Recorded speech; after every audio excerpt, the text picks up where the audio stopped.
Today we are going to look at section 15.2, which is double integrals over a general region. And we'll see, but my hope is that we get to touch the next section, which is double integrals using polar, which is really just an extension of this. So we've already done double integrals when it's over a rectangle. And what's going to make this a little bit different is that we're not going to have from x equals 0 to x equals 2 and then y equals 4 to y equals 6, right? Where both the x and y limits of integration are number. What's going to happen now is that one of those two limits, either the x or the y, will contain variables. So the kind of thing you might get would be that x goes from 0 to 2 and that y goes from 2x to x cubed. Right. So what will that look like? Well, if you had your usual double integral, the numbers, and there's one of them going to be numbers, will go at the end, and that will be dx. And then in this case, you'll have a dy, and you'll have some function, whatever that function is here. You know, it might be x squared plus y squared. And at this point, you do y equals 2x to y equals x cubed. And that's basically what a double integral over a general region looks like, right? So it won't be two numbers. It will be two numbers and an expression using the other variable.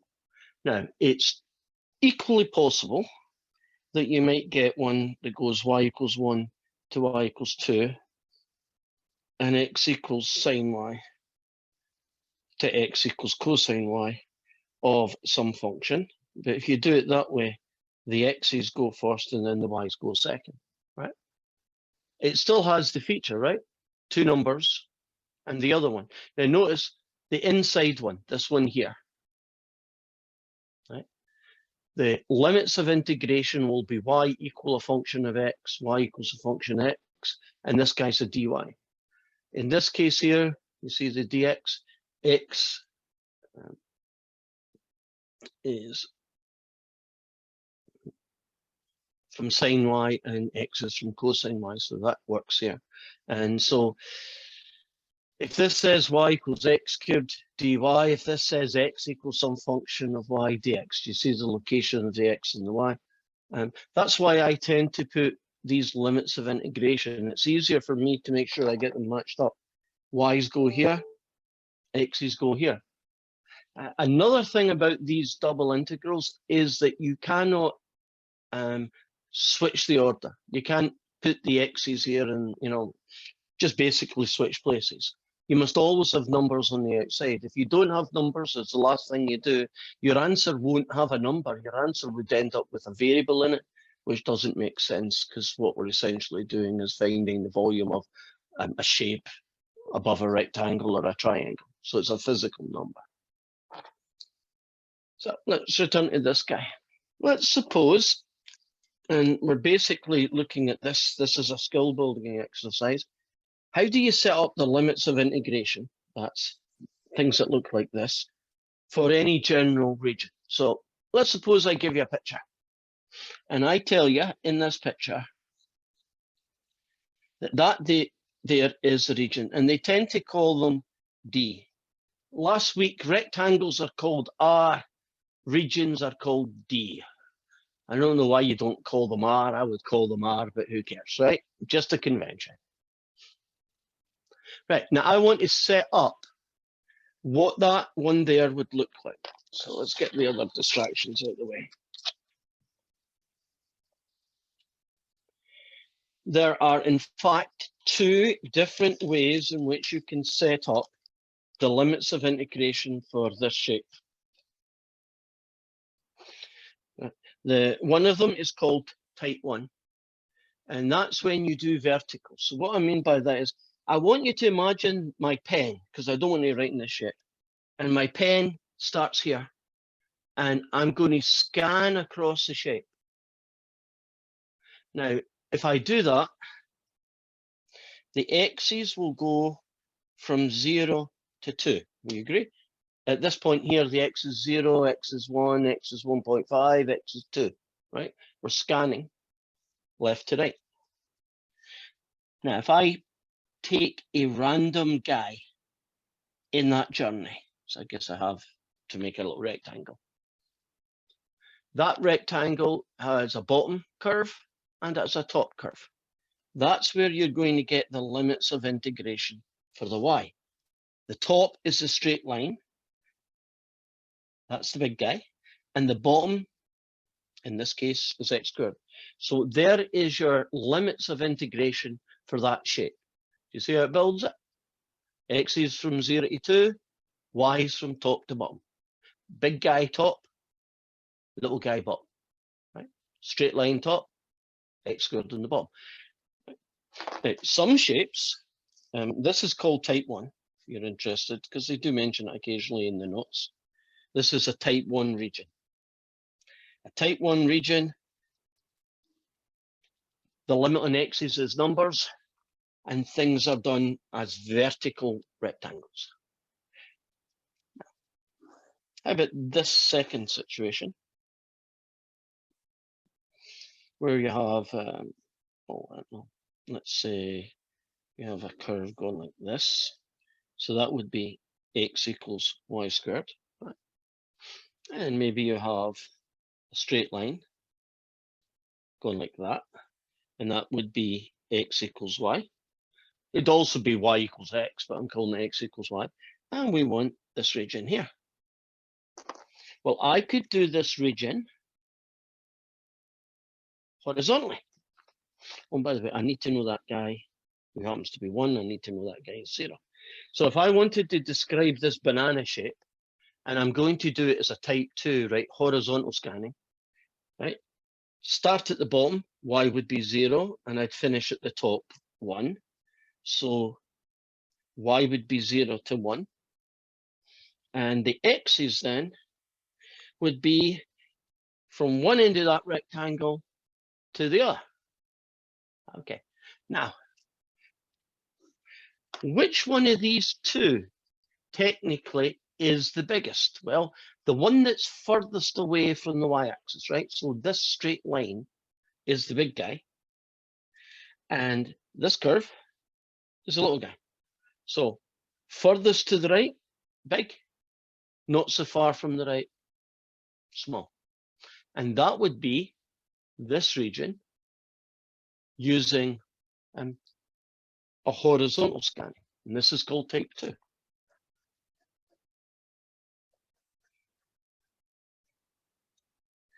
Sometimes the shape can be done either as a horizontal scan or a vertical scan, right? This is a vertical scan, this is a horizontal scan, right? A type 1 or a type 2. Sometimes you get lucky and you could do it both ways. Right? So for instance, see if I can make this happen. Here is y equals x cubed, which is quite nice. And let's just pick a nice straight line again. This is the straight line y equals x. And let's assume that I'm interested in this region. If I wanted to do it as a vertical scan,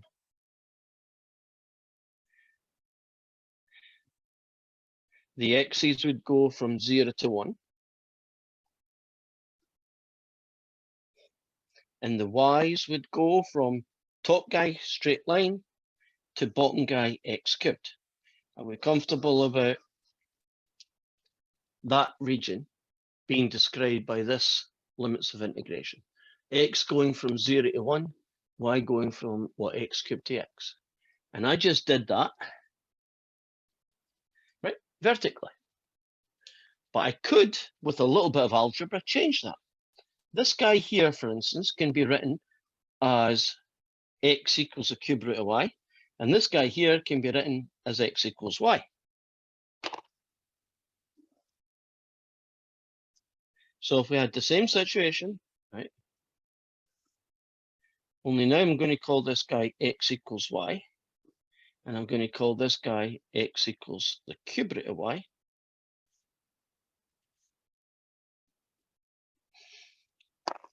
I could do this region here using a horizontal scan. If I did a horizontal scan, a typical rectangle might look like that.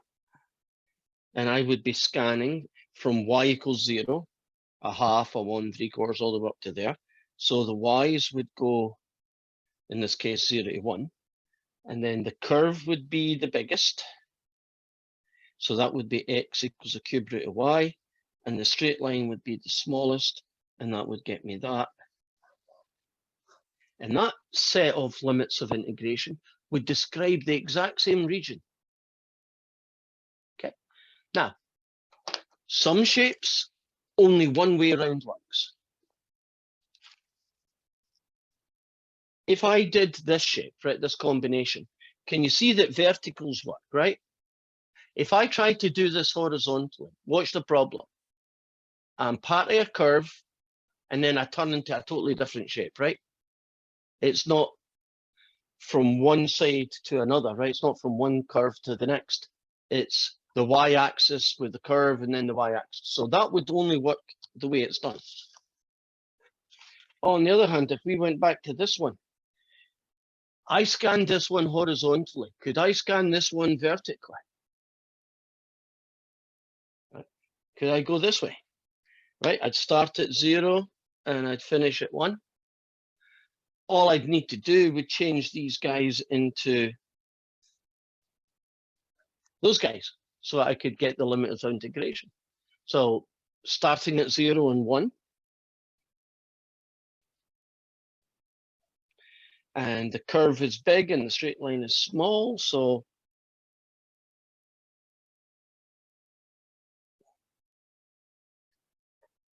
we get that. So this process of taking a shape, taking two curves and finding the area between them and describe them in terms of limits of integration can be done either through the vertical one, type 1, or through scanning horizontally, type 2. Now, there aren't any questions in the homework that just ask you to do that. So the reason I did that was just to get us ready for the first batch of questions. Now, in question 2, we're being asked to evaluate double integrals. The good news is they're going to tell us what the limits of integration are. So I don't need to create these things because they give them to me. Once that's done, there are going to be a couple of questions where they give you a picture and you have to create the limits of integration and then integrate. And once they do that, a big chunk of questions where basically the only thing they tell you is the limit, you know, in some way or other what the two curves are, and you've got to like fill in everything. And then the last piece is a little puzzle question on its own. So they're going to tell us, oh, this is a type 1 or this is a type 2? No, they won't. But that's not an issue.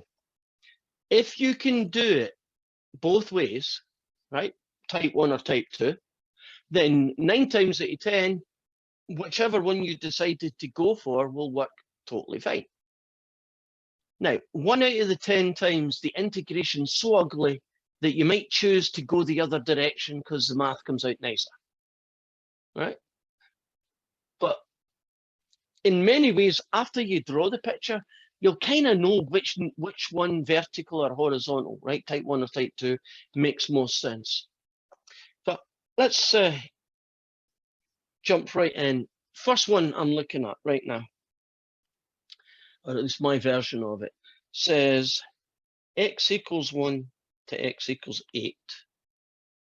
And then it goes y equals 0 to y equals x. And then they have the function 5x take away 2y dy dx.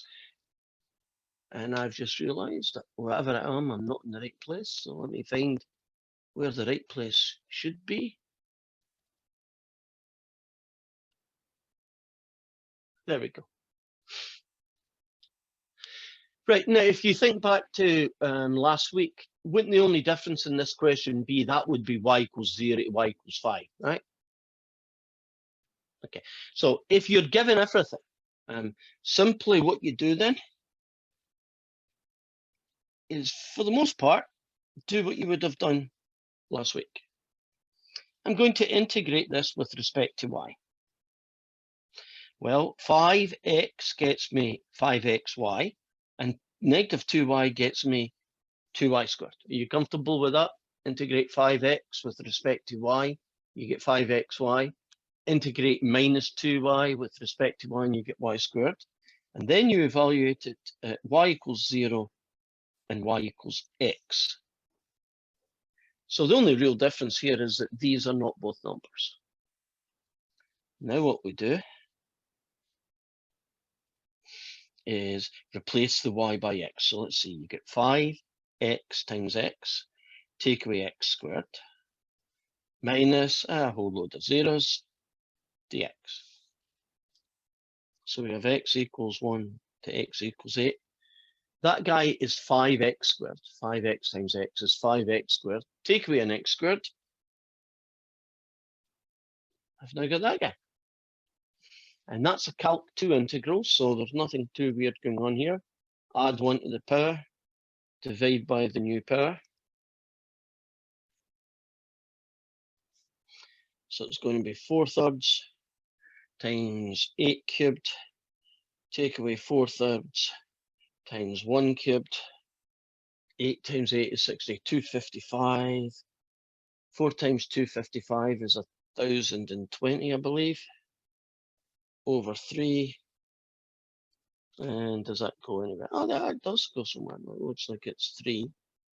Looks like it's 340, but that's the best I can do in my head.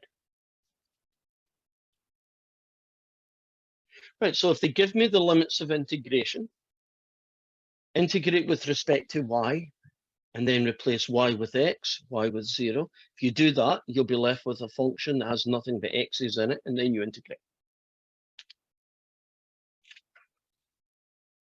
We cool with that one? Nice, straightforward one to start with. Let's jump ahead and try a version of 4 then. We're being asked to find the integral from s equals 0 to s equals 1, and the integral t equals 0 to t equals s to the power of 4, and the function is the cosine of s to the power of 5, and it's a dt and a ds. Okay. Do that guy first, see what we get. The integral from s equals 0 to s equals 1, over here, ds. Right, if you take the cosine of s to the power of 5 and you integrate it with respect to d, that's basically just a constant. So what you get is the cosine of s to the 5 times t, which is going to be evaluated at t equals 0 to t equals s to the 4. So we have the integral from s equals 0 to s equals 1. If you replace the t by s to the 4, I like to put it at the front, so it's at the front now. Take away, oh, nothing. And so we're left with an integral from s equals 0 to s equals 1 of s to the 4, the cosine of s to the 5 ds. So far, so good? Yeah, can we use that product rule that we learned the other day? On this one where, Oh, integration by parts? no, Yeah. where you separate S4 and cosine S, you just do 2 different integrals and you multiply them together. Oh, the variable separable thing? No, not allowed to. The reason for that is I've only got a single integral now. And the thing you were thinking about, one of them would be S and the other would be T. So you're not going to be able to do that technique of separating them. And it's just never going to happen with these kind of questions, because for that to be true, you need both limits of integrations to be nothing but numbers. And secondly, the function has to be able to be separated out as so many S's, whatever it is, times so many T's. And that's not happening. But we are going to use a technique from Calc 2. What technique would you use to integrate this ugly looking integral?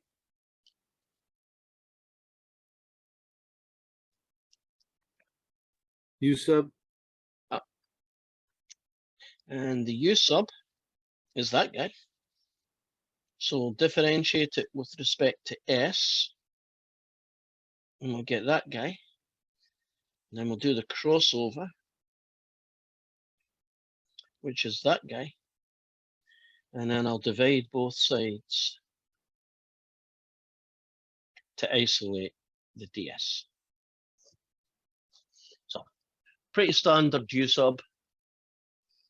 What we're going to get then is an integral s to the 4 cosine of u, and the ds gets replaced by this stuff. So that's 1 over 5 s to the 4 times a du.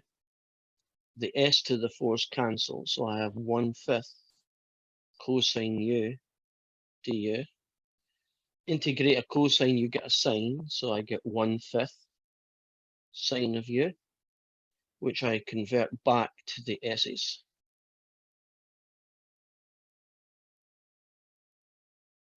And now I can evaluate at s equals 0 to s equals 1. And this is not going to be a pretty answer, because if you plug in 1 here, you get the sine of 1. And if you plug in 0 here, you get the sine of 0, which is 0. So that's it. The answer is 1/5 the sine of 1.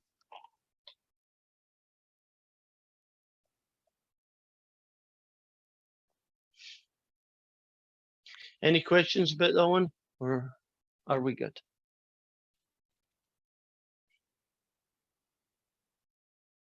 No, nothing in the comments, so I'm assuming that we're good.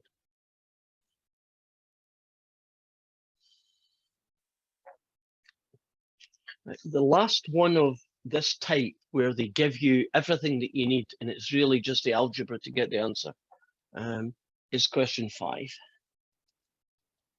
And so we're going to be doing an integral from 0 to 1, an integral from 0 to e to the v, and it's going to be the square root of 2 plus e to the v, and then it's going to be dw dv. Now that's what it looks like. I find that a little bit hard to keep track of things. The v's belong with this, so that tells me that these limits of integration is v equals 0 to 1. This guy is w. So these limits of integration are the values that w uses.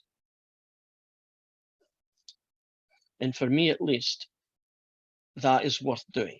So you notice I always like to put the limits of integration in this slightly extended form rather than this one.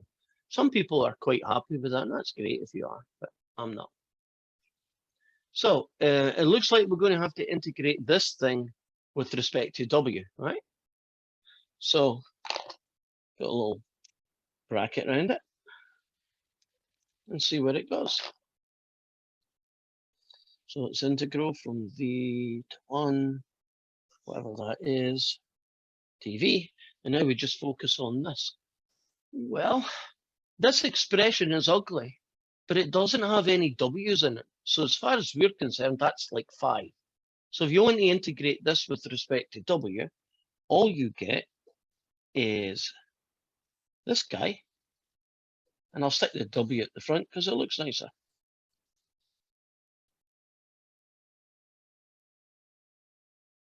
Are you cool with that? Like square root of 2 would get you the square root of 2w.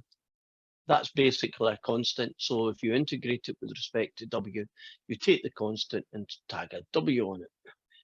So we now have v equals 0 to v equals 1. and replace that here, and you've got e to the v followed by the square root. Take away, put in 0 here, which is 0, so I don't care about that. That's our integration done for the first one. Okay, so we're now left with integrating this guy. Any suggestions for what technique from Calc 2 you would use to integrate this ugly expression?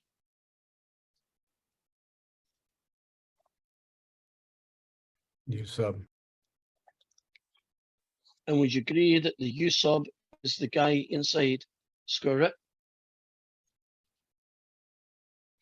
So we'll differentiate with respect to v and get e to the v. We'll do the crossover, and then we'll divide both sides to get that. So we now have the integral of e to the v, the square root of u, 1 over e to the v du. And that ends up being that very nice integral, which we'll have to call u to the half. And then we can do a power rule.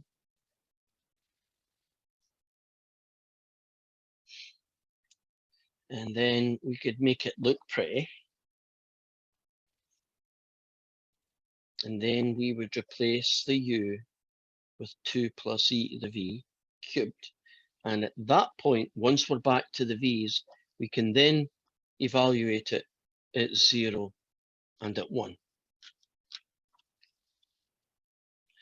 So the u sub kind of done its thing. Once we got to the answer, replace it back with the, in this case, 2 plus e to v, then you can put the limits of integration. So what's that going to look like? 2/3 the square root. Well, if you put 1 in here, you get 2 plus e cubed. Take away 2/3 the square root. If you put 0 in here, you get e to the 0. So it's 2 plus e to the 0 cubed. Yeah, no, not a lot I can do with that, so I'm not going to try. However, e to the 0 is in fact 1. So this is 2 plus 1, this is 3. So I get 2/3 the square root of 3 cubed. And I'm always thinking style points. In this case, this guy here can be changed. The square root of 3 cubed is 3 square root of 3's. The 3's can cancel.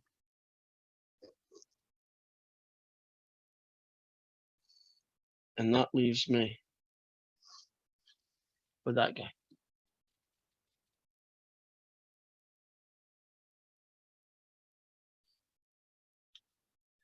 Are we good? Any questions?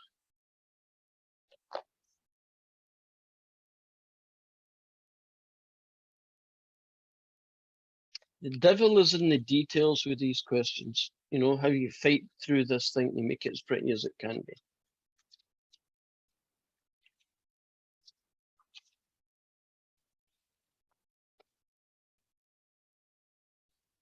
I just noticed for some reason there's a couple more. I'll set these guys up because they are really the same question. It's just the way they write them is not. So in question 8, it's written in a different form, but it's essentially the same question that we've been doing before.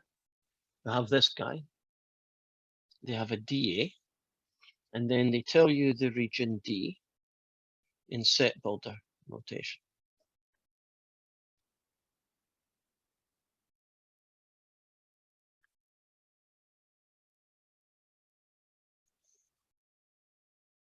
So it's just like this question here. It's just not given to you in a format that looks like it. Well, here are your 2 limits of integration. So that tells me I'm going to go from x equals 0 to x equals 3, and I'm going to go from y equals 0 to y equals the square of x. This guy stays put. And the guy that's dA is just a placeholder for either that fella or the other way around version. And so you look at your limits of integration. So should it be dy first or dx? What should go here where my finger is? Dy or dx?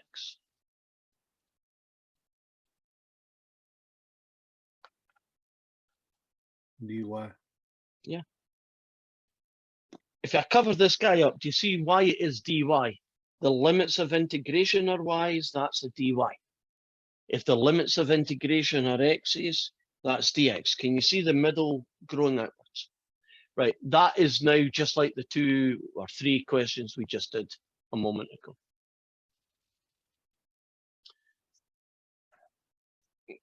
Question 9 looks like this.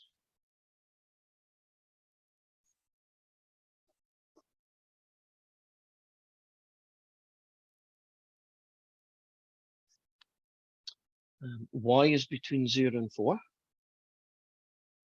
And x is going from 0 to y. Okay, based on this piece of information here, right, the region D, what should go on this left-hand side, the outside integral? Should it be y equals 0 to y equals 4? Or should it be x equals 0 to x equals y? What should go here?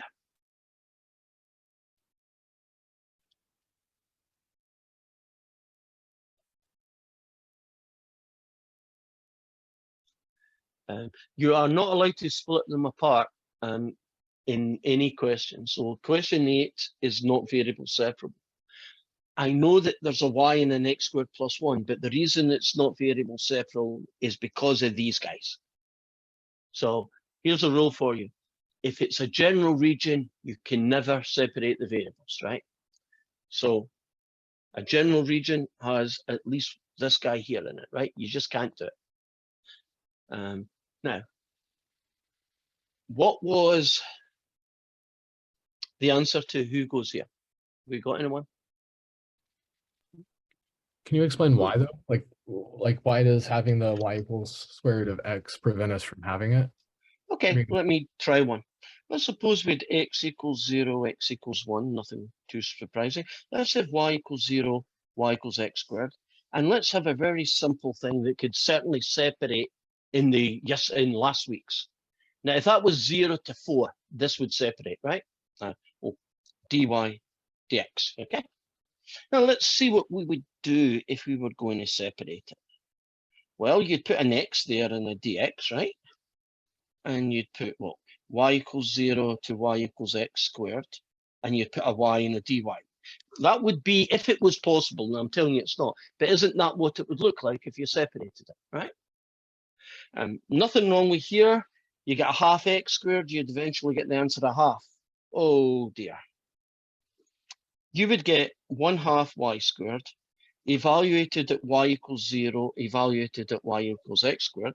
You would get 1/2 times 1/2 x squared, 1/2 x to the 4, take away nothing. Do you see that your answer now has x's in it and there's no way of removing them?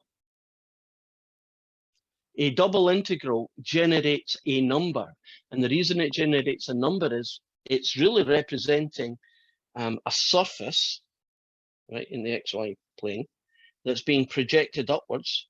Now, it used to be a rectangle, but maybe it's a triangle the next time, right? And so what you're calculating is the volume of that vertical column. And it's a physical volume. It exists as a number. It doesn't exist as 1/4 whatever x to the 4 is. It just doesn't work.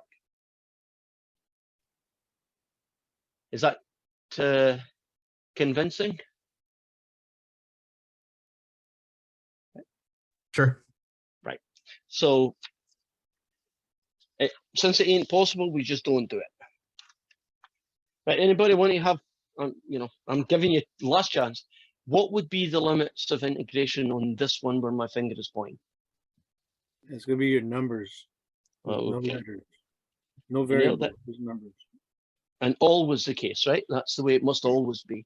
And this one here, well, that's going to be 0 and y. And this is going to be e to the negative y. That doesn't change. Right. Since this is x's dx, since this is y's dy, do you see how the dA is now a dx dy in this case? So that would be the double integral that we would use in question 9.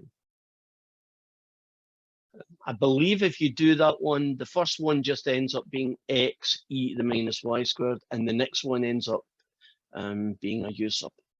And I have no idea what that one is off the top of my head. It looks like, oh, it looks like you're going to get an x over x squared plus 1, so you do a u sub again.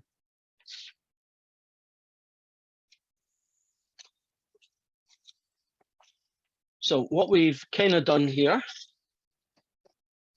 is a little practice at that, and basically that. So we're now going to move on to how do you do double integrals when the information is given to you as a picture, right? And there are only a couple of those, and then after that, it's basically you have to do it from scratch, where there's almost no information given to you. Okay, I think I've set this guy up. And let's go over and look at it. Right. Hopefully, are you looking at question 6 right now? Agreed? Can you see a little diagram, a D? It looks a bit small. Maybe I can make it bigger. Let's see if I can make it bigger. Go here. If I make this bigger, it might allow me to change it. Okay, it does. Right. Let's. Oh, great. Right. So there it is. Does that help? You can see it a little bit clearer. There's more of it. Now, we want to find the double integral for this question. The function that we're going to integrate, the f of xy, is called 4y. So I'm writing that down. The region D that function, think of that as the D on the floor, right? And then it's going to go vertically upwards and meet the surface. And the double integral is going to tell us the volume of that column of space, right? I could do this guy vertically. I could do this guy horizontally. So that's the first decision we have to make. If I did this thing horizontally, it would be okay here, right? But once I reached beyond this point here, 2, 2, wouldn't I have curve to curve? It wouldn't be one to the other, right? It'd be curve to curve. That tells me then that I cannot go horizontally. The horizontal scanning is not going to work. Plus, the way the equations were written was kind of written as a vertical. Let's see what vertical looks like. You'd start here and you'd scan vertically. You get to there. So that tells me that the x's start at 2 and you finish scanning it, or 0 and you finish scanning at 2.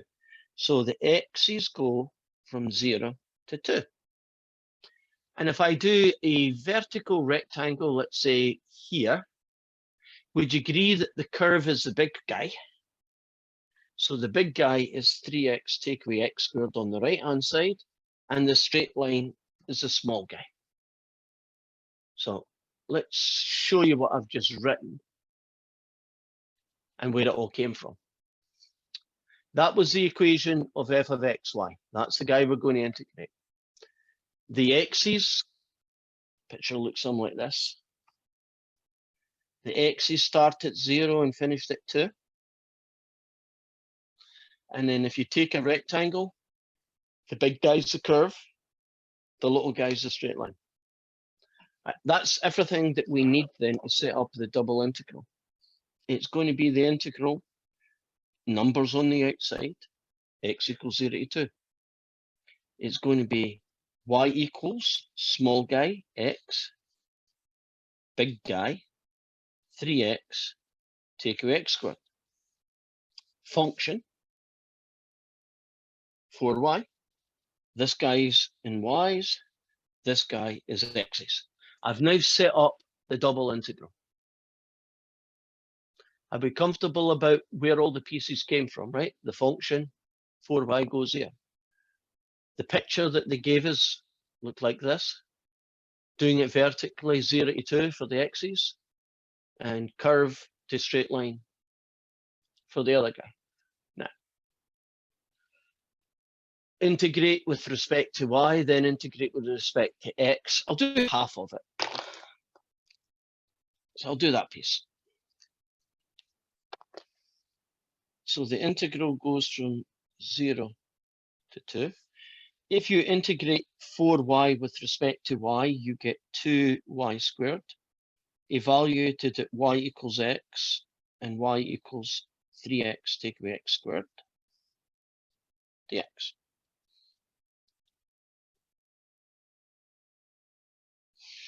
If you plug y in here and then y in here, you get 2 lots of 3x take away x squared minus 2 lots of x squareds. 2 lots of that guy squared, take away 2 lots of that guy squared. Now, not really much clever I can do with that. All I'm going to do is FOIL that out and double it and then see what happens with this. So it's going to be 2 lots of 9x squared minus 6x cubed plus x to the 4. Take away that guy. So it's going to be from 0 to 2. 18x squared, take away that guy, 16x squared. 2 lots of that guy, minus 12x cubed. 2 lots of that guy, 2x to the 4. And that guy is just a big ugly power rule. So if you can imagine on the floor, you've got a little D shape that looks like that. And up here, you've got some kind of surface. Whatever that number, let's pretend it's 42. If you project this shape like a shadow above it, you know, it might look something like that. Can you imagine the column that you would get from the floor to where the surface 4y meets it? And we've just found what the volume of that would be by using this double integral.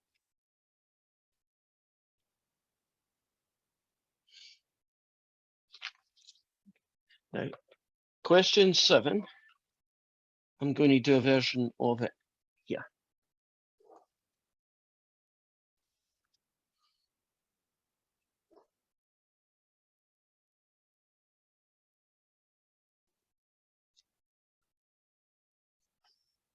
So the region D is that.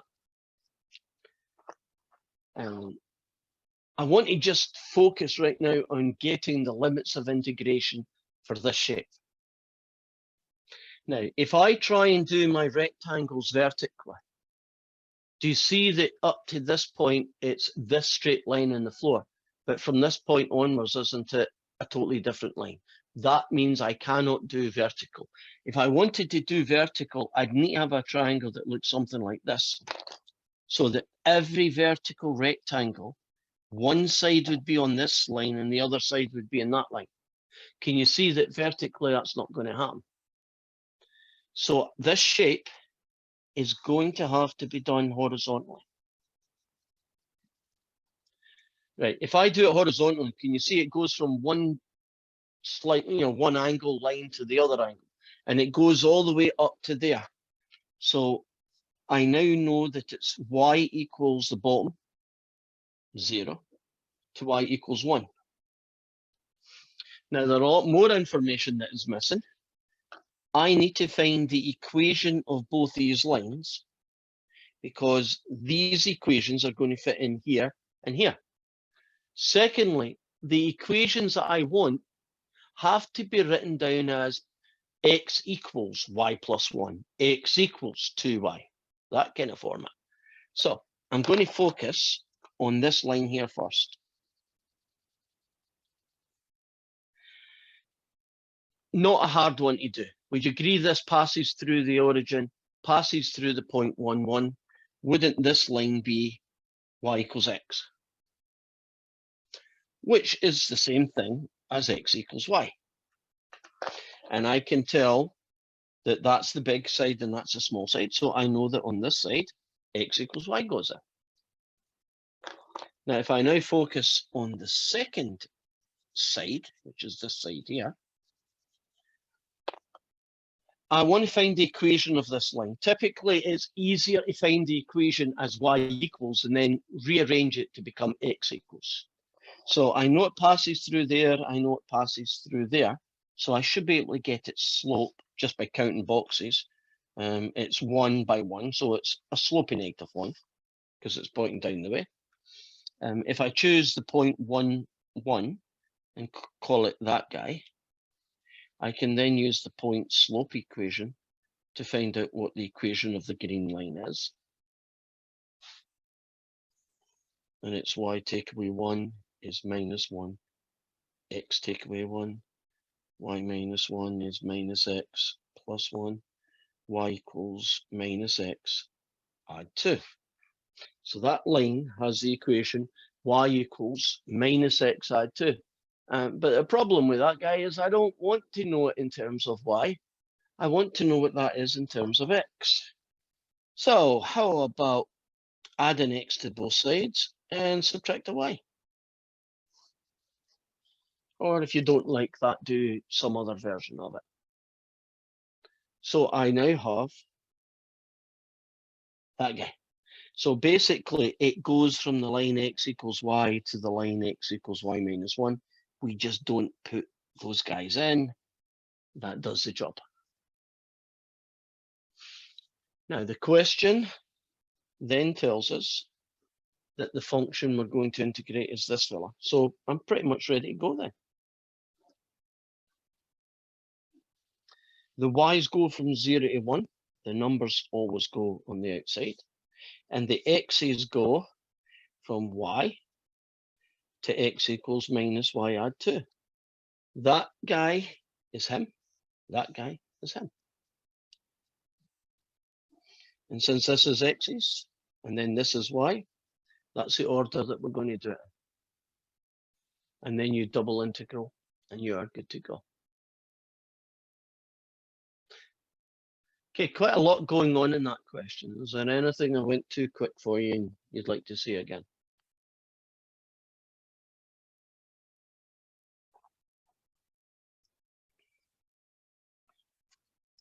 Okay.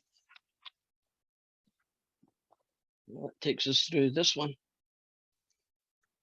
The main lot of questions we've got to do now are what basically 10 to 19, which is the second half of all these questions.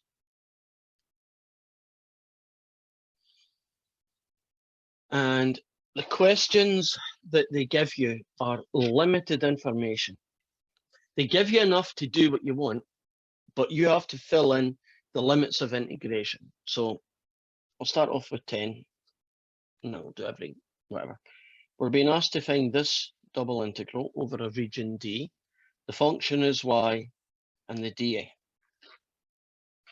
The region D is bounded by that line and that curve.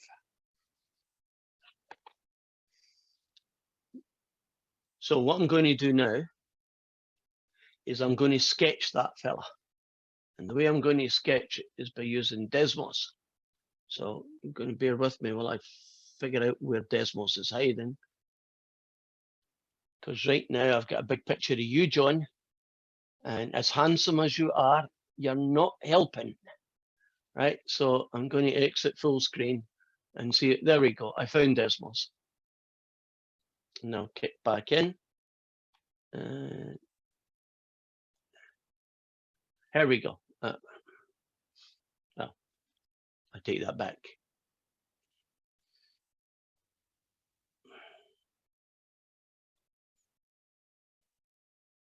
Okay, where are you hiding?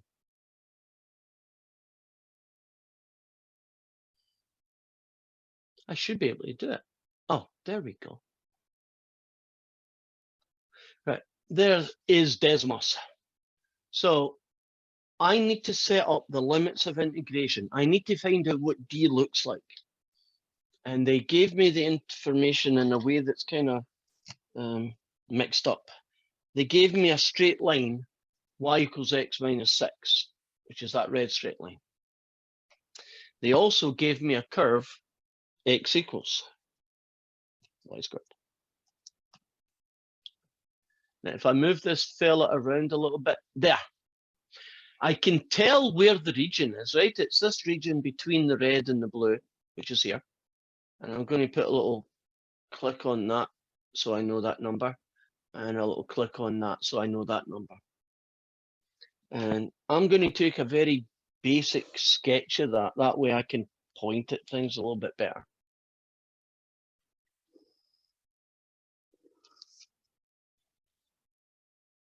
So you have to bear with me just for a little while.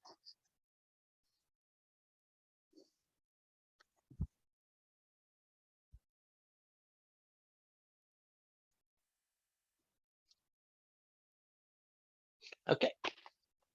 So I've taken essentially a copy of what was on Desmos so that I can draw some things in it.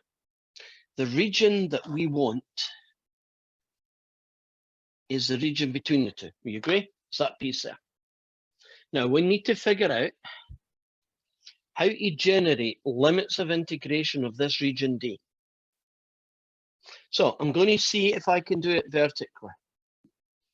If I start, let's say here, that's good, that's good, that's good. But at this point here, if I move just a little bit further, don't I get the same curve top and bottom? That's an indication that direction's not going to work.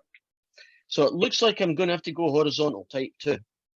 Straight line curve, straight line curve, straight line curve, straight line curve, straight line curve, right? Each horizontal rectangle, you know, if I pick a random one, this one here, starts at a straight line, right, and finishes on the curve. Every single one of them. If I tried it vertical and I did one here,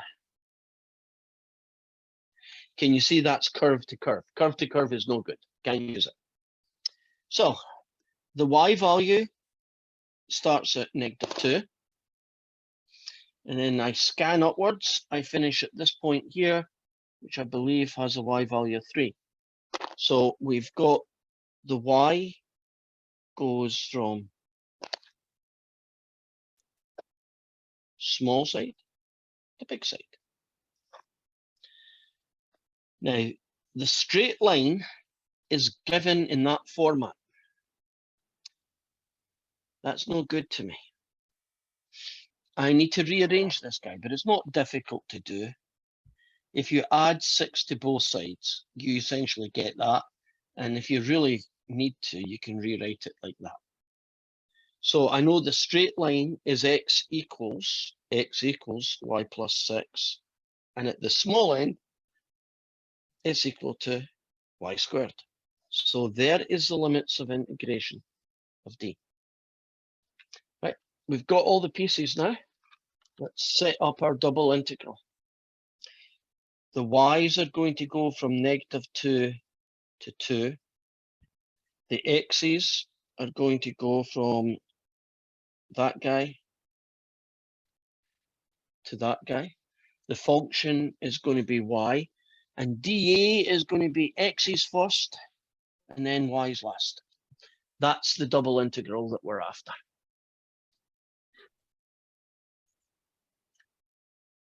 Any questions so far? So you draw the picture and you decide whether you can describe the region using horizontal or vertical. Whichever one works best for you, then create the limits of integration. Once you've got the limits of integration, you know these two guys. That function is not going to change. And the dA is going to be replaced with an x followed by a y, or a y followed by an x, and it depends on what happened here. And at this point, you would do that guy first. Let's take it just that last little piece then.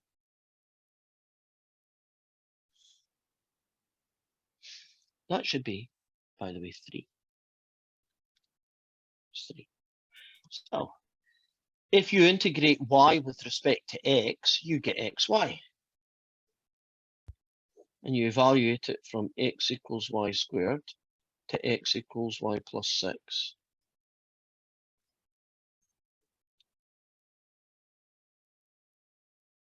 And you plug in or replace the x with y plus 6.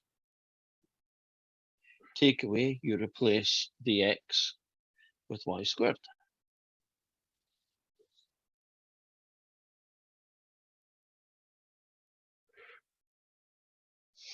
Distribute and then tidy up. Let's see what we get.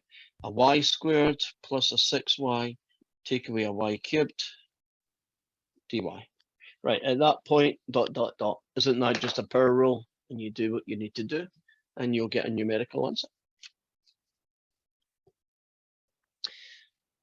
Suppose I did this question, and the answer came out as -10 or -11, negative something.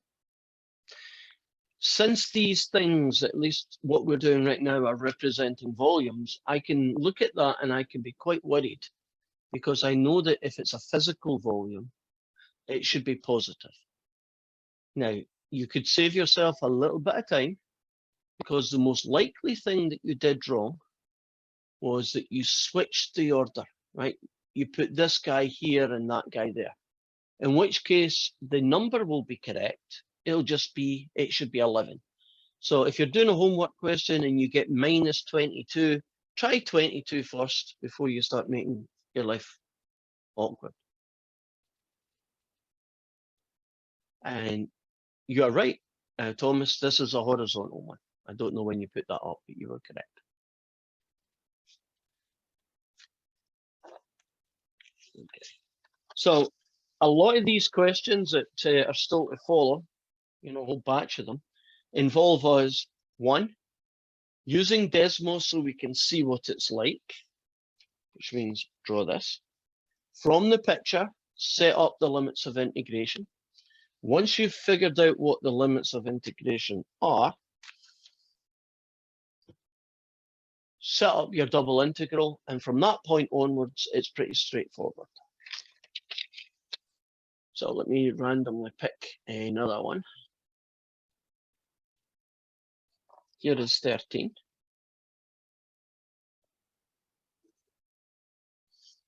And we're doing a double integral of some region D. The function is xy dA, nothing too scary about that. And they talk about D is enclosed by a quarter circle. And the equation is y equals 4 minus x squared, and x is greater than or equal to 0. And I actually know what that's going to look like. They tell me it's a quarter circle.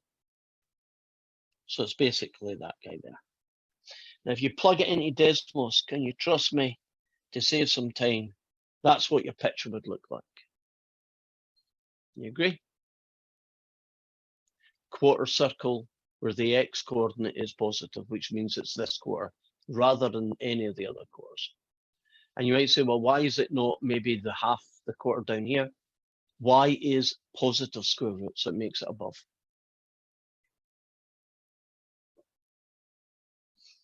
Okay, I need to set up limits of integration here.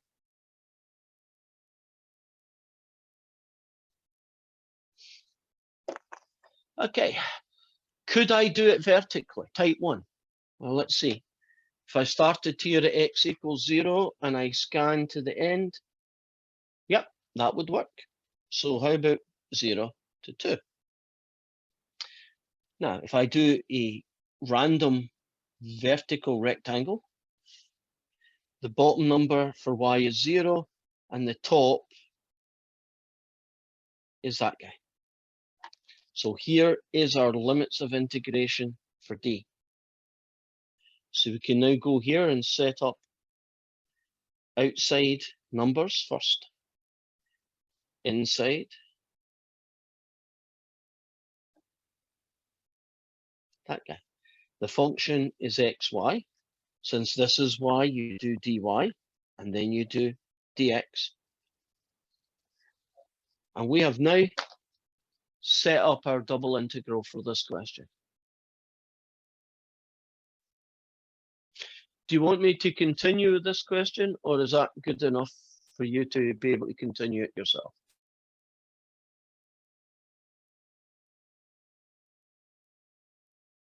I'm good. You good?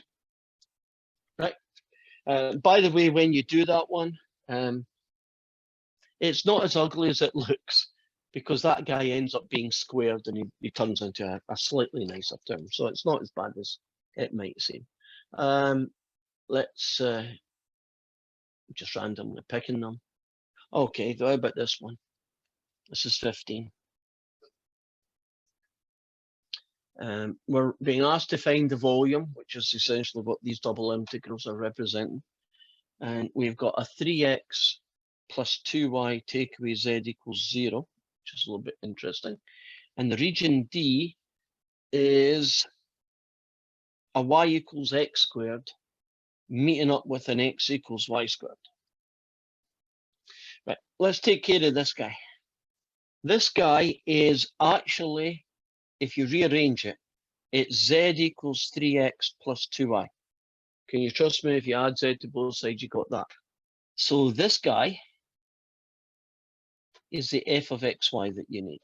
So they didn't even tell you what f of xy was. They gave you a piece of information that allowed you to write z equals, and z is the same as f of xy. Now, if you plug this fella here into Desmos, y equals x squared looks like that guy, and x equals y squared, and you just trust me on this because we're kind of speeding things up, looks like that. So I'm pretty sure that the region they're interested in is this piece here that looks like an I, and that guy there is at 1, and that guy there is also at 1. So we need to set up a limit of integration for this region D. Here's your question. Can I do it vertically? Can I scan vertically from x equals 0 to x equals 1? Yes or no? Well, I don't really think there's a difference on this one, is there? Because you're still gonna, either way, you got two equations you're gonna deal with. Yeah. So technically, isn't this one you could go either way? You could horizontally do it, or you could vertically. Which one do you want me to do, horizontal or vertical? Since actually both work, it doesn't matter. Does, you said this is gonna require us to get the volume, right? Yeah, they're all going to get volumes. It just means get a double integral. All the other double integrals that we've got could be considered the volume of something as well. So it's not really telling me to find the volume, isn't really changing the question at all. So do you want me to do this vertically, type 1, or do you want me to do it horizontally, type 2? Pick one. Give you the choice.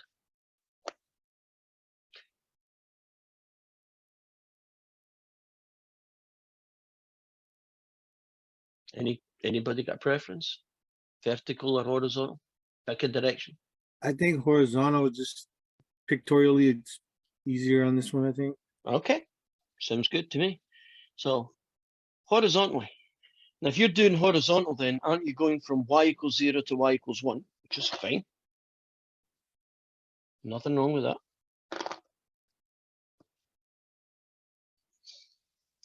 And these two curves then, right? This curve here and that curve there, right?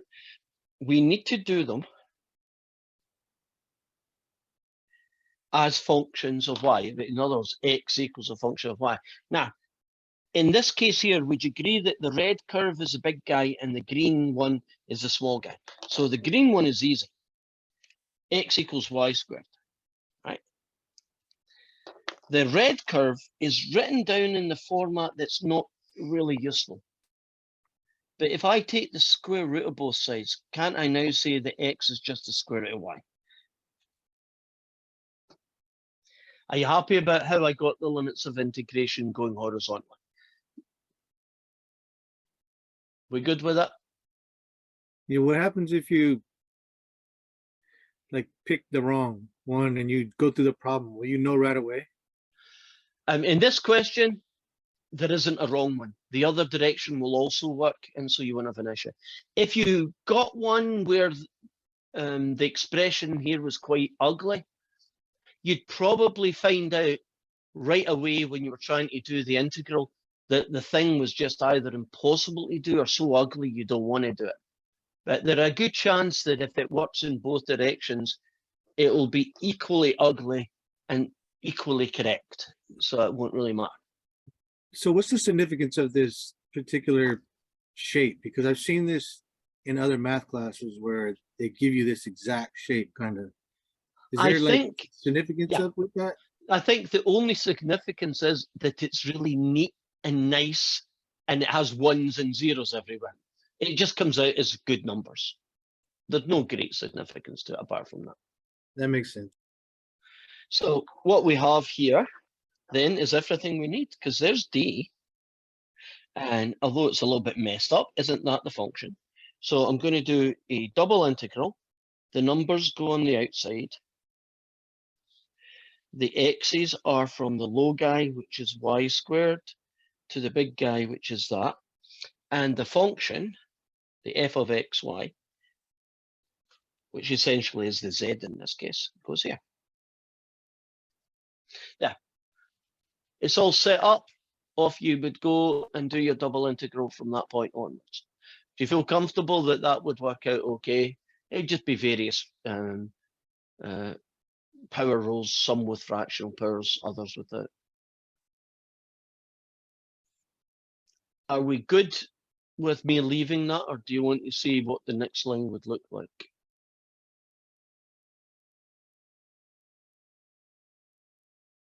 Could you run it just for the first? Sure. So let's do it for that one there. Right. So it's going to be the integral from y equals 0 to y equals 1 dy. And this fella here, if you integrate him with respect to x, you'll get 3 upon 2x squared. And this guy, if you integrate him with respect to x, you get 2xy. And then you evaluate them from x equals y squared to x equals the square root of y. And so let's see what we get. 3 upon 2, that guy squared. Take away 2, that guy y. So that's the first one. Take away 3 upon 2, replace the x with that guy, so y squared squared. Plus 2 times the x guy times the y guy, dy.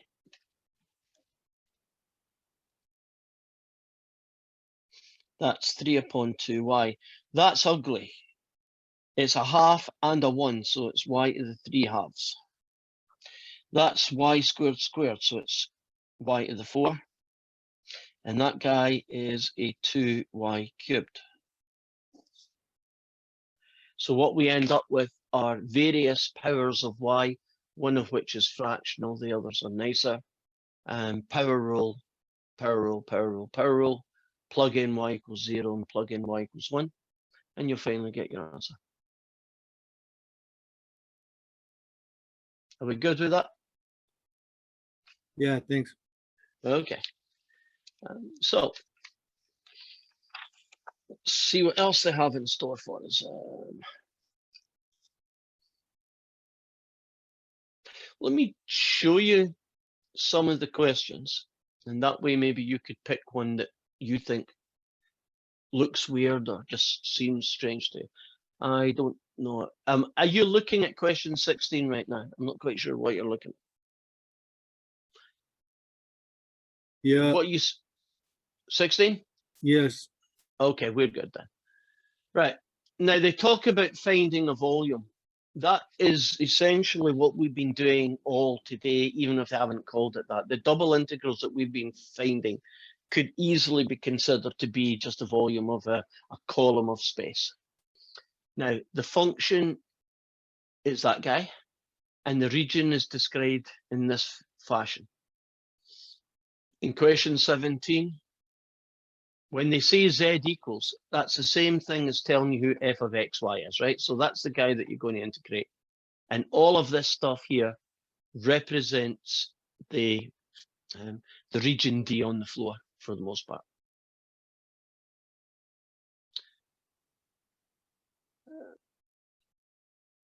I think we just did 15. Yes, we did. And here's 14. So this one is set up with a lot more information given to you, but they have told you the region D is a circle, center of the origin and radius 1.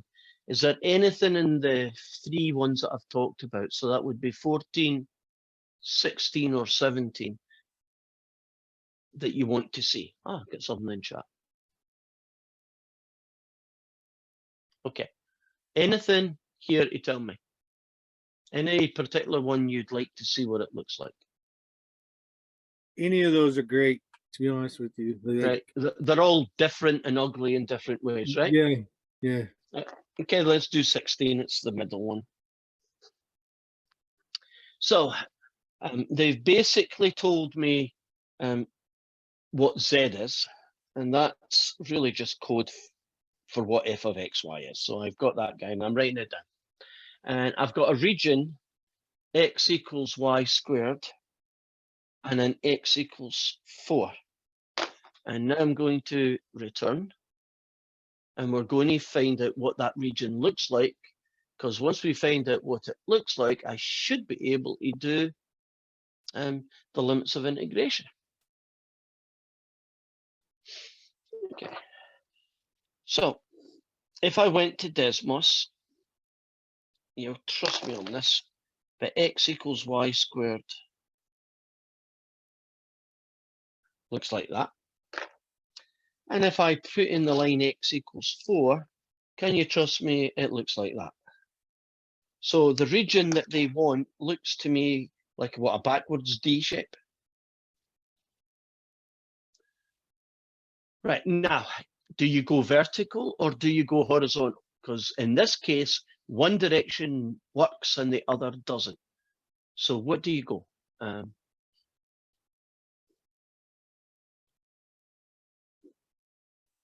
Vertical or horizontal? I'll get an answer in chat.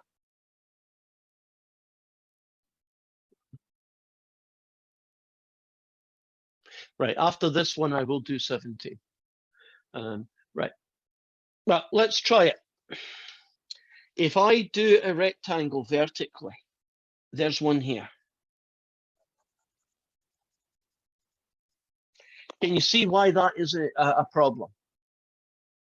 You can't have a rectangle that goes from the curve to the same curve somewhere else, because that won't be possible to set up a limit integration. So just that one that I've written down tells me that vertical isn't going to work, which means I'm now going to have to do horizontal, which means I'm going to go that way. And I also need to find these two guys. And can you trust me that if you did them on Desmos, they'd end up being 2 and -2? So I'm going horizontal. If I go horizontal, won't I go from the green to the red, the straight line to the curve, every time? So that is a good direction. The y values then are going to go from -2 to 2. And now I'll do the x values. This dotted rectangle, the big guy is there. What's the x value? Oh, the x guy is always 4. Now, what's the other x guy? The other x guy is the curve, x equals y squared. That's the region D. That's the f of xy. So we want to set that up as our double integral, because that's what will calculate the volume. It's going to be the integral from y equals -2 to y equals +2. The integral from x equals y squared to x equals 4. The function is 1 plus x squared y squared.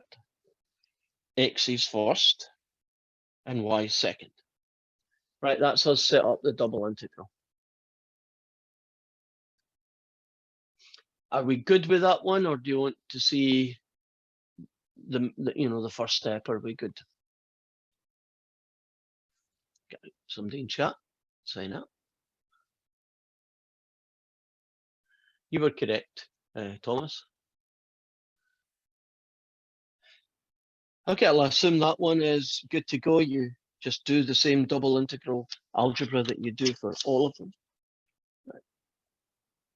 Now, question 17, I think. Is that the right one?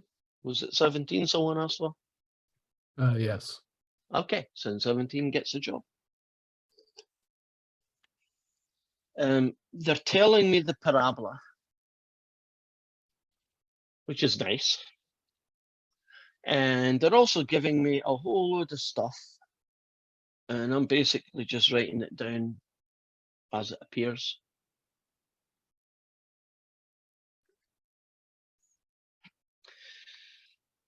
That guy there is actually irrelevant.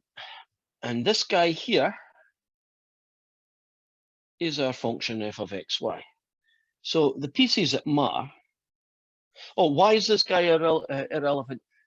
It's telling me that I'm starting in the floor xy and I'm going up to that z shape.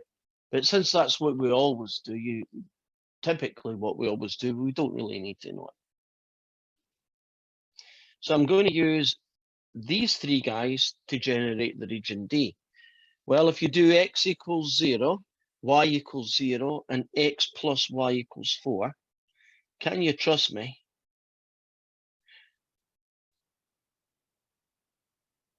That you end up with a triangle. Does that seem reasonable? So that triangle is the region D. So we are going to have to set up what the limits of integration would have to be to generate this guy.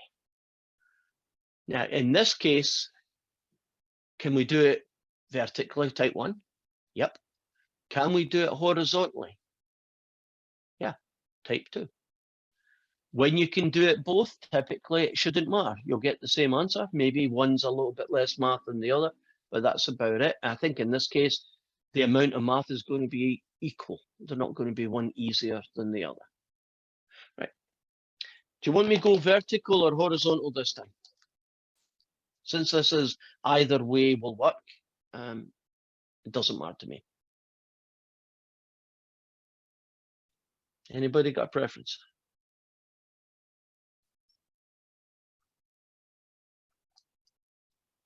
Yeah. Okay, I'm going to pick vertical then. So is that a 4 up there in the Y? And then Yeah. Is that Yeah, just these are 4s, badly drawn, but they are 4s. okay? Thanks. It's easy to judge. It crosses the y at 4, crosses the x-axis at 4. That's how I draw it. Now, if I'm doing it vertical, then it starts at x equals 0 and vertically scans to the end, which is x equals 4. So I go from 0 to 4. Now, what do the y's do? The y's go from the bottom to this curve, or to this line. This line has to be written in terms of y. By the way, I should say equals 4. So there we go. That's the region D. And now we should be able to set up numbers on the outside.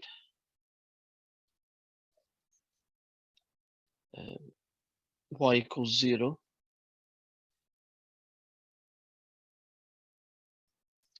Nobody caught that mistake. That's 4 minus x. I think that equals distracted me, right? If you're doing it vertically, the y's, these guys, must be in terms of what the y's do. Well, that rectangle, the bottom is y equals 0, and the top is the straight line, y equals 4 minus x. So that's our limits of integration. This is your function, x squared plus y squared 1. You then do a dy, and then you do a dx, and that's it. You've set up the double integral that would calculate the volume for that shape. Is that good enough? Can we move on, or you want to see more of this one? Very good. Okay. So let me show you for the last few situations things that are not quite the same as any of the others. So there's a couple of special situations, I guess. The first one is way back in question 12. You're given a double integral over a region D. The function is 3y squared dA. Nothing wrong with that. Ah, here we go. D is a triangle. And it's formed by using the coordinates, these three coordinates. So we have to set up what the limit of integration for this triangle is. Well, if I do 0, 1, it's about there. If I do 1, 2, it's about there. And if I do 4, 1, it's about here. So the region D is this triangle. Okay. Now, there are two different distinct problems here. The first problem I'm going to look at, can I go vertical? Can I go horizontal? Right? Or, can I do both, I guess? Or can I only go in one direction? Which, for this shape, how should I scan it? So you can't break up the limits in the sense that you have like one set of integrals devoted to a certain set of limits, and then the other set of integrals devoted to the second half. Yeah, you could actually do that, John. And mathematically, you will get the correct answer. It's just not very efficient. Because you have to do two sets of integrals with two sets of double integrals. But theoretically, yes. But we try and do these questions by just doing it as a single integral, because typically that's less work. So is it 1/2 base times height on this one? Well, if I wanted to know the area of that triangle, it is, but I don't want to know the area of that triangle. I want to know the limits of integration that would generate that triangle. So, but if you took half of the triangle and solved for that volume and you doubled it, wouldn't it be the total volume, or no? Not necessarily, because the function's height changes according to this function. So maybe this triangle's quite low down and the other side is quite high up, and it's kind of sloping upwards. So you wouldn't be able to accommodate that. Okay. I mean, the top part, the 3y squared, is some kind of curve, but it could be a curve, sloping at an angle. It could be anything. And that means you can't just find one. And by the way, the right-hand side is bigger than the left, so it wouldn't even work that way either. So, Yeah, vertical, right? Vertical or horizontal? Only one direction works. Which would it be in this question?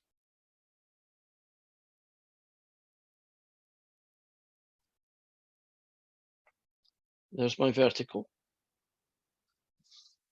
And these are my horizontals. Which one would work? Oh, we got someone in chat. And you're both correct, right, Thomas Kell? You're correct. It has to go horizontal.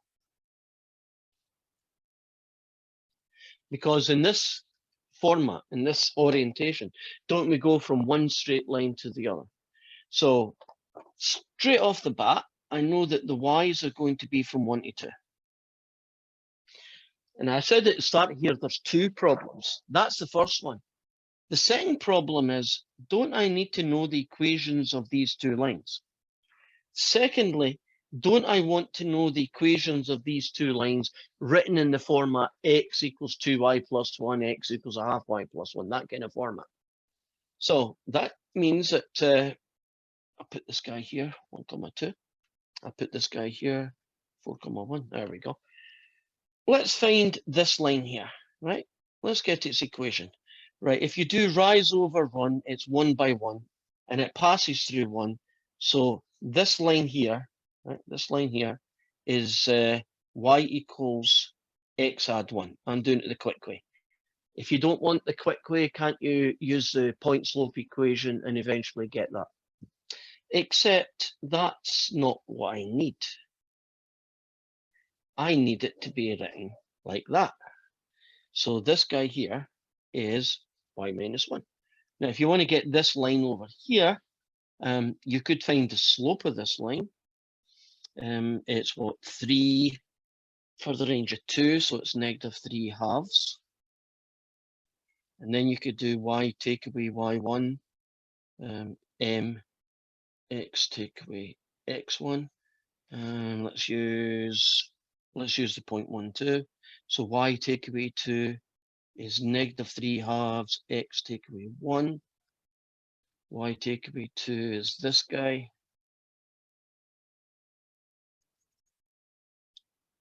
And if you add 2 to both sides, God, what do you get? You get 7/2.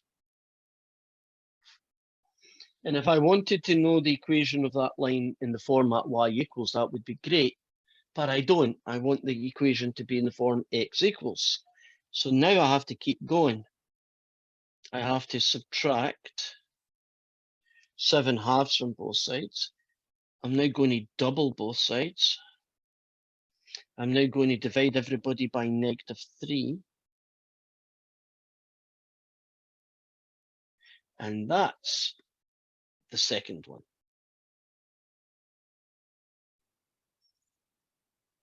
Barring arithmetic mistakes at least. And so our limits of integration will be y equals 1 to y equals 2, x equals the straight line y equals 1, and x equals the other straight line with a 3y squared, do a dx, do a dy, and that'll get you the answer that you're looking for. So all sorts of skills you've not used much. How to find the equation of the sides of a triangle is essentially what happened here.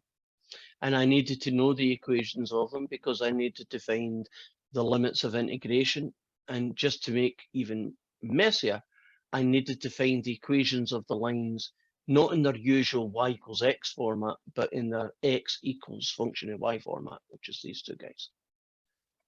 But once you got this up, it's pretty much the same as every other one. And we are done. And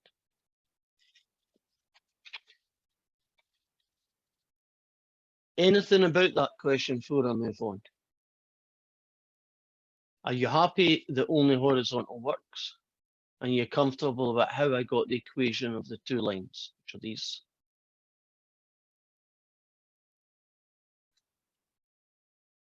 Okay.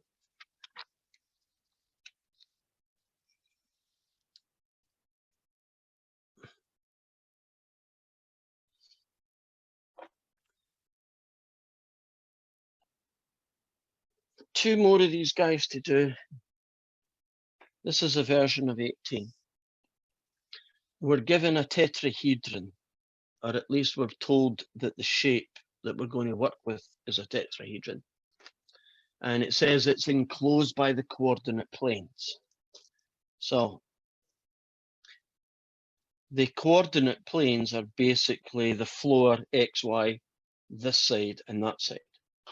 Now, if I take this, which is the equation of a plane, right, a flat piece of paper diagonally coming downwards probably, and rearrange it, I can now tell you the value of f of xy.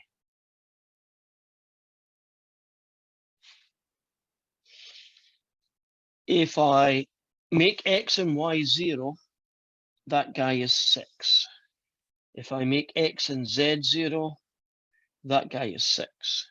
And if I make y and z 0, 2x equals 6, so that guy is 3. What that allows me to do is to draw that tetrahedron that they're talking about.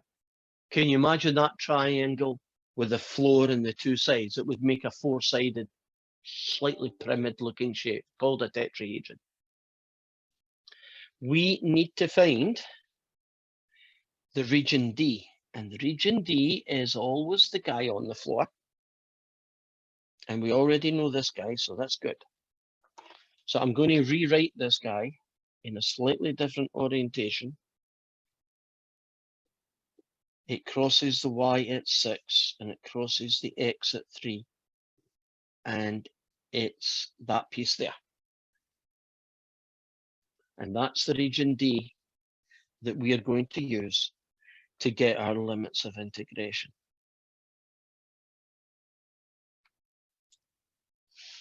Okay. The equation of the line joining these 2 points, if you look at it, you'll see that the slope is -2 and that its y-intercept is 6.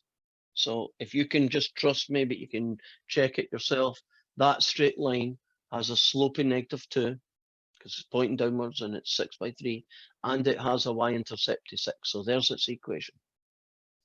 Right. For this triangle, can we do a vertical and or a horizontal? Which way can I set this one up for its limits of integration?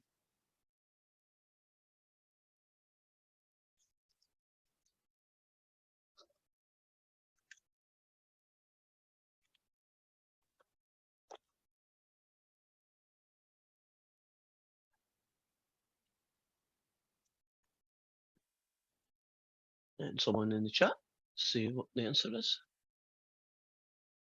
Correct, you could do either. And since I'm a creature of habit, if I can do either, I like to do vertical. So the X is going to go from 0 to 3. And the Y is going to go from 0 to the straight line. And that is pretty much our double integral. It's going to go from X equals 0 to X equals 3, from Y equals 0 to -2x add 6. The function is this guy, dy and dx. There is your double integral that will get you that volume of that tetrahedron shape. If we didn't have calculus, especially Calc 4 stuff and multivariate calculus, finding the volume of that tetrahedron shape would be, not saying impossible because it's never impossible, but be very difficult. I'm not even quite sure where you would start. You'd probably have to figure out some general formula and then work from there. Are we good with this one now that it's finished?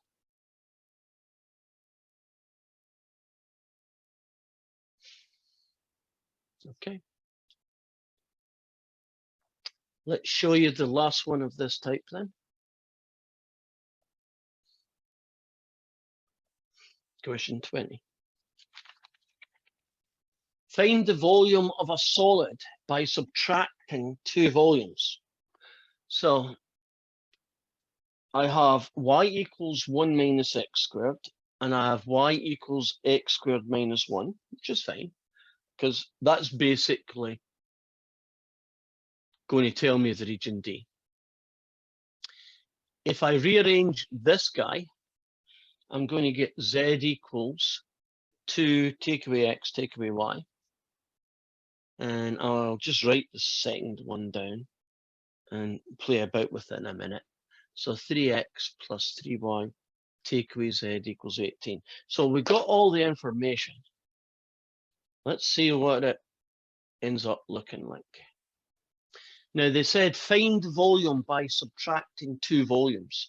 So I am going to take this guy and find a double integral that gives me the volume. I'm going to find this guy and I'm going to do a double integral and find its volume. And just for argument's sake, if this guy is the bigger and this is the small one, then if I take big, take away small, that's the volume between the two shapes. So I won't know until I've evaluated them which answer is the big volume, which answer is the small volume. But since I'm wanting the volume by subtracting the two, I need to find the big one, take away the small one. That way I can guarantee my answer is positive. So let's find out what the region D is. And if you do 1 minus x squared, it basically looks like this guy.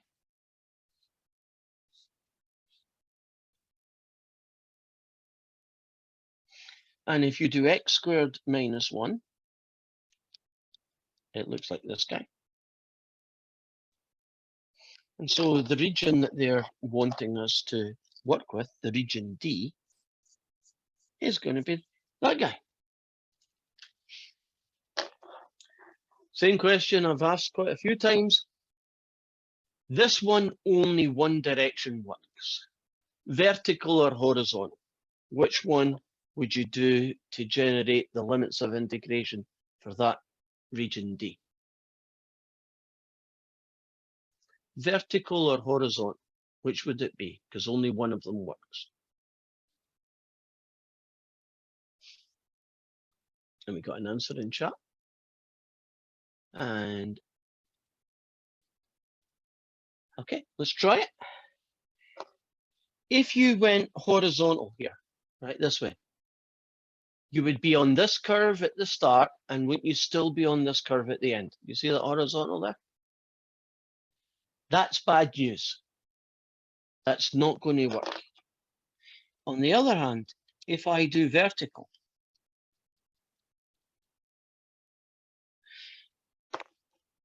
no matter where I start, from here as I scan to the end, right? So I think I'm just getting tired here. I think you've actually said the right answer.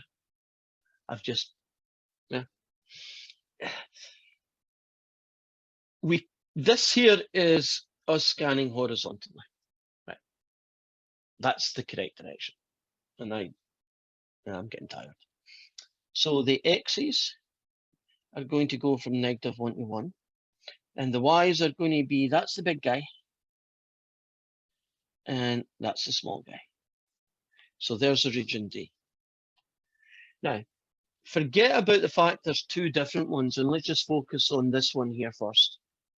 So if you wanted to find this guy's volume, it would be x equals -1 to x equals 1, y equals x squared minus 1 to y equals 1 minus x squared. And this basically is your f of xy. So it's 2 take away x, take away y, dy dx. And that guy would get you the first volume. Now you want to do the second volume as well. That's this fella. Well, I have to rearrange this guy a little bit. And it ends up that it looks like that if you rearrange it.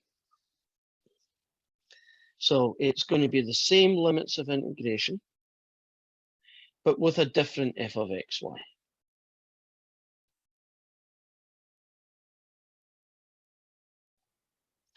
And this guy is 3x plus 3y take away 18. Do a dy, do a dx, and that double integral will get us the second volume. So let's pretend I know what the answer is, which I don't. Let's suppose that one's 20, and this one, just say for argument's sake, is 30.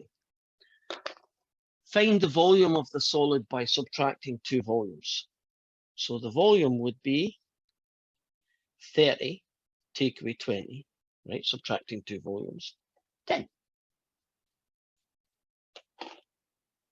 And that is the end of that question. Why wouldn't I do 20 take away 30? Because I guess that's the alternate. Why would that not be a sensible idea? to take the volume 20 and subtract the volume 30.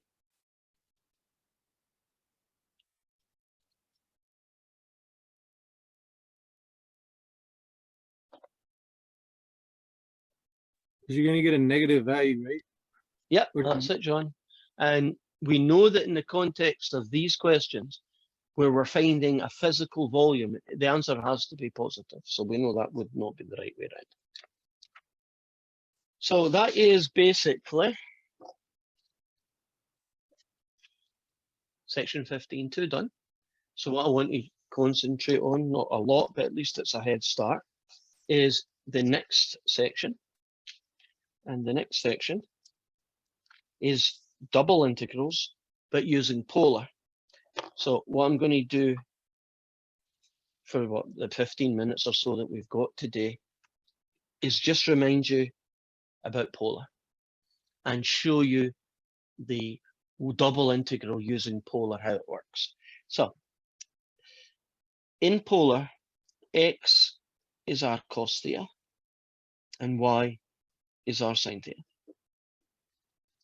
And so basically it allows us to take any shape that uses x's and y's and convert it into polar coordinates using r and theta, and this here is the transfer. So anytime you see an x, make it this guy. Anytime you see a y, replace it by that guy.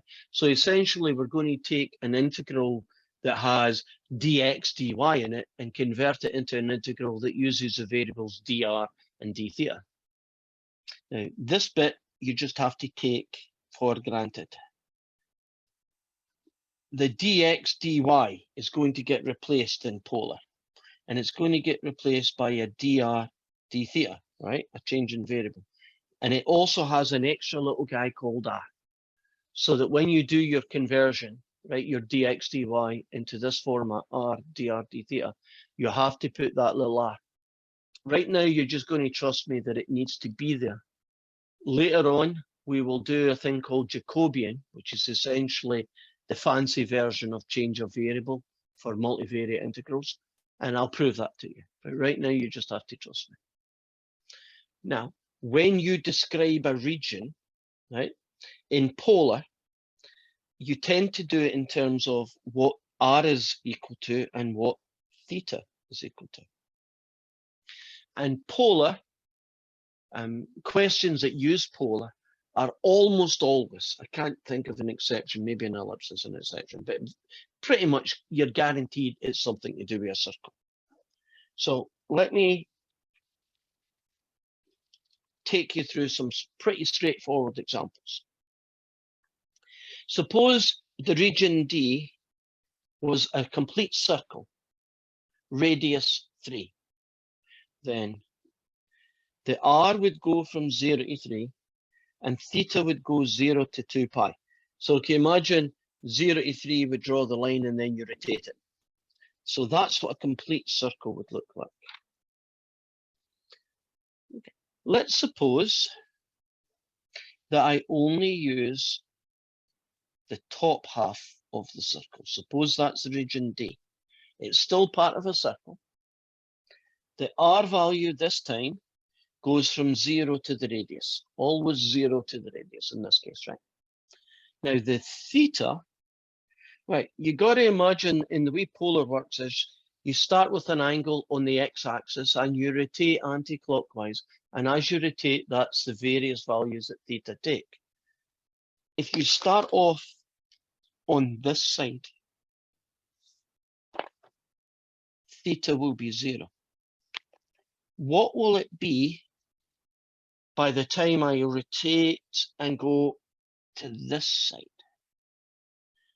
What will theta be now?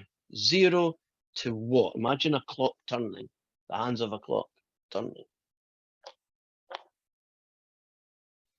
What would that second angle be? Oh, someone in the chat? Yeah, we don't want negative volumes, so we keep away from that. Right. Anybody get an idea before I tell you? So are you trying to get pi or 180? Yeah, I'm trying. Oh, always radian, so pi. Yeah, okay. Now, what about this shape? So D is a donut. It's actually called a torus, but it's a donut. And this guy has a radius of 5, and this guy has a radius of 3. And I want to set up the limits of integration that would generate D. Okay. What would R be? What would the limits of R be in this picture?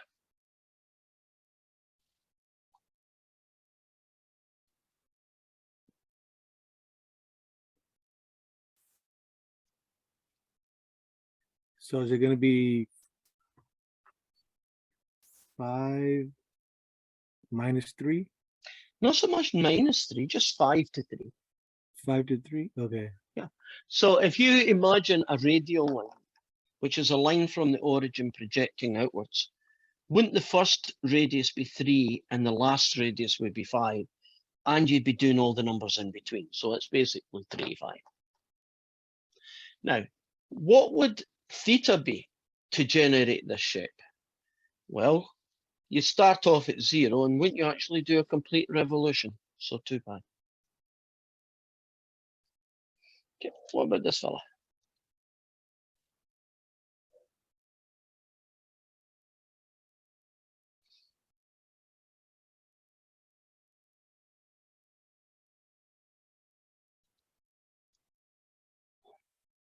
And the only reason I'm putting the dotted line is to try and give you an idea of what the radius is.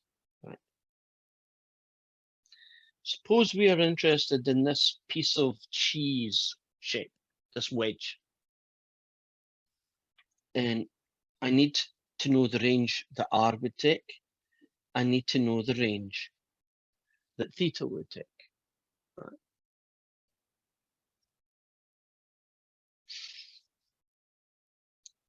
Anybody want to start with the R, which that's actually the simpler of the two?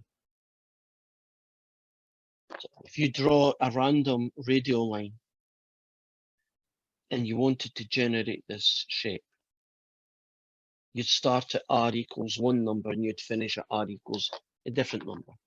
What would the range in R be to make this cheese wedge? Somebody in the chat? Agreed, 0 to 7. Right. Draw a radial line, a line from the origin projecting outwards. You notice it starts at 0 and basically you build the line and it finishes at the radius 7. Now, theta starts here and it rotates to here. That's going to be trickier. That guy there, I can tell you. It's 90 degrees, which is pi upon 2. Can anyone tell me what angle is this start angle? The one that the line y equals x is on. What angle would the line y equals x make? 45. The x? 45. And we call that pi upon 4. So that would be the theta, that would be the r. So polar, double integrals that use polar tend to be bits of circles, the whole circle, donuts, a guy like this. Let's try some more.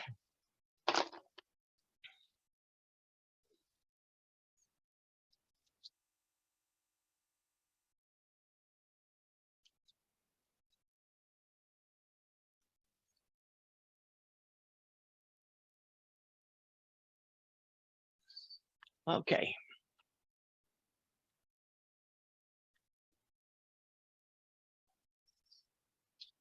To build that, I know what it looks like, half a donut, that'll do. To build that half a donut shape, what would the limit in the R be? Limits of integration of R, the radius.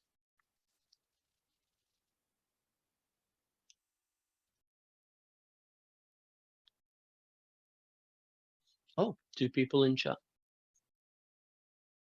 Agreed. 2 to 4. Okay, let's do one of those little projection lines. See that guy? It starts 2 units away, and then it keeps going, and it finishes at 4, 2 to 4. Now, theta, you imagine trying to create this shape, starting at the x-axis, which is 0, and rotating until the shape finishes, and it finishes over here. So what would be the range of theta in this case?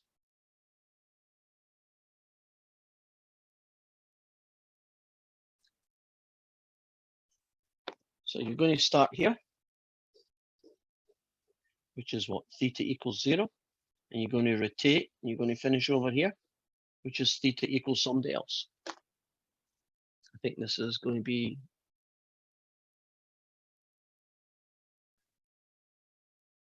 correct. 0 to pi. Okay, let's put this package together then. Suppose I gave you the function z equals x squared plus y squared, right? So that's essentially your f of xy. And I tell you that d is this half circle. And we are going to find the double integral of the region D of the function f of xy dA. Well, I'd start by finding the limits for r, which are 0 to 3. R is never negative, right? It starts from 0 or a positive number. And theta in this case goes from 0 to pi. So I have r equals 0 to r equals 3, right? And theta equals 0 to theta equals pi. The function f of xy is x squared plus y squared. And I told you earlier that dA gets replaced by this guy. So it's going to be r, dr, because r is first, d theta. We're missing one little thing. Everything has to be in terms of r and theta. Right? So we need to figure out what x squared plus y squared is equal to. Well, x is r cos theta, and y is r sine theta. And I'm doing this long way. R cos squared theta plus r squared sine squared theta. Pull out r squared as a common factor. Okay, you know that guy is 1, so the answer is r squared. So in this question, that guy is r squared. So it would be the integral from theta equals 0 to theta equals pi, from r equals 0 to r equals 3. This guy is r squared times r dr d theta, which I'll now tidy up as theta to pi and 0 to 3 of r cubed dr d theta. And so the original integral, which was basically this guy, has now been converted into the polar equivalent, this guy. A couple of things. Have you noticed that these are variables that all have numbers in them? Agreed? All are numbers, right? 0 to pi, 0 to 3. Which means if you want to integrate this guy, you are now back to a situation. Sometimes you get lucky, sometimes you don't, where it's variable separable. All I have to work with here is an r cubed. So that's r cubed dr.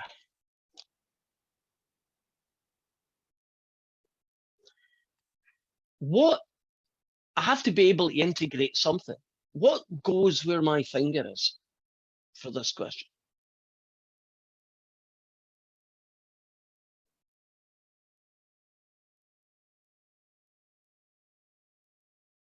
someone in the chat.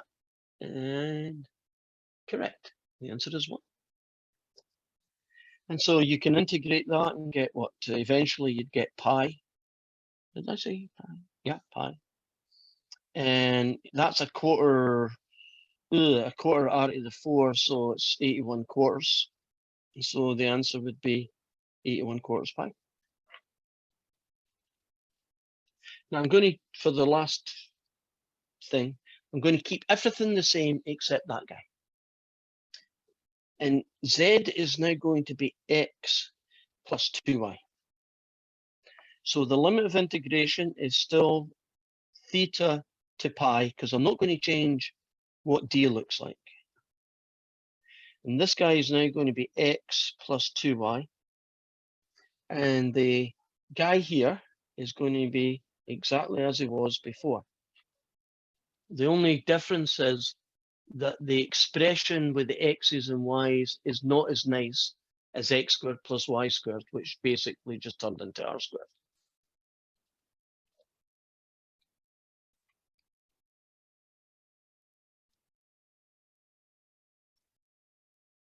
Right.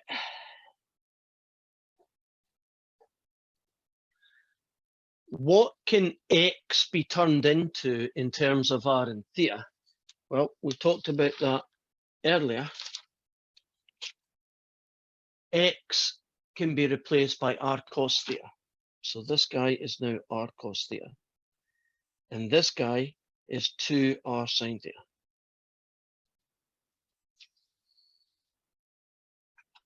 And I could basically just distribute that and do a whole load of stuff, but I want to try and make my life easier rather than harder.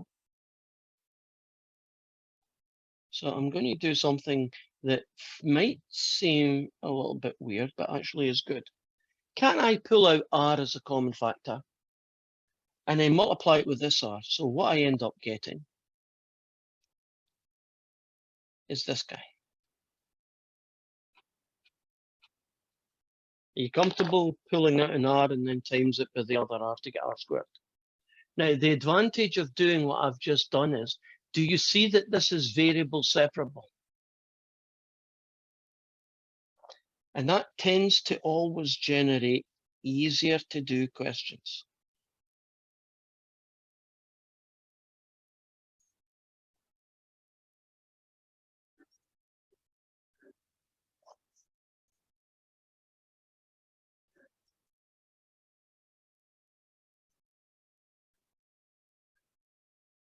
Yeah, aren't those two much easier to do because they're basically both Calc 2 questions? Okay, we are done. Thank you for hanging about and taking 2 hours off your life. I hope it's been useful. I got a quick question.